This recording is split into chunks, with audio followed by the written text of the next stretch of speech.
High school, it's one of those times where it's just straight up like development. For me, it was even more along that development side because we were COVID class. And so, of course, making that transition from middle to high school was a little bit like it already is difficult, but it was even more difficult just because you have no social interaction, that kind of thing. But coming out of COVID, I ended up coming to Weaver as a sophomore, and best decision of my entire life. So I'm here for recording engineering. At 9:15 the bell rings and I go in and immediately we start creating music. Now this could be heavy metal, this could be classical. This could be a country song about my truck running away. But it's the fact, I think, that you get that creative outlet that you wouldn't really get otherwise. When I came to Weaver and it's like everyone is in their individual zones, it was so much more inspiring because I was seeing so many people doing so many different things. And so of course that inspires me to do all these different things, to do these auditions, to do whatnot.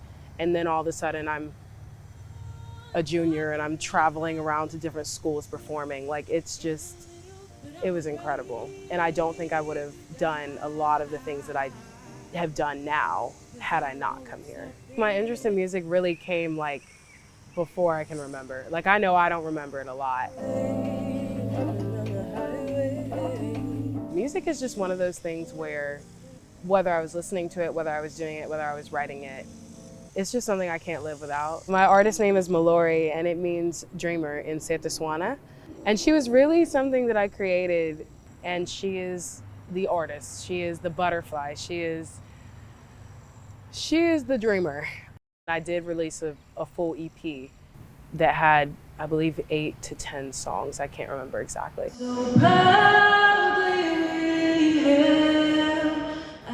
Performances, performances, performances. Since I've been at Weaver, it's so many. But all of them are just things that I'm like, hey, I'm gonna send an audition in. The first big one that I will say is that I went up to the Spectrum Center and I performed for an NBA game. So it was the Charlotte Hornets versus the Boston Celtics. And I got to perform the national anthem for them. We invite the entire stadium to join Mallory in honoring America with the singing of our national anthem. Oh, say, can you see?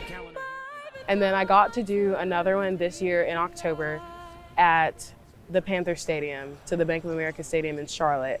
That was also incredible. I performed regularly for the Grasshoppers, for the High Point Rockers. Going around and getting that chance to perform and getting that chance to travel while you perform as well has been really, really cool. And a lot of those memories too are memories that I've been able to build with my family, which has been even more like sweet to me because, I mean, obviously you spend time with your family, but when you get to spend time with your family through music too, it's like, it's my greatest memories have been in high school, and it's gonna be really hard to top it. If you talk to most people, the first thing they'll tell you is like, oh, she's really smart. But academic, like school, it was my first love. If I could take any class at any time, it would definitely be like an anatomy and physiology class, but only because the human body is so fascinating to me. All that I feel a lot with graduation when I'm thinking about it is a lot of bittersweetness, like, but mostly too just a lot of gratitude. It's been worth every minute, every second. And so to think that I'm gonna be graduating and leaving this place it's hard, but I also am happy that it's gonna be opening up a place for another kid to get that kind of like education, because it's once in a lifetime. Future Chelsea, hopefully she'll have a doctor behind my name. So I want to become a cardiologist or a cardiovascular surgeon. I hope to get my master's in that and then go on to medical school. She will continue to write and record and release and perform and send auditions in throughout the whole thing because, like I said, music is my whole life. I can't live without it. It's about as necessary as oxygen to breathe.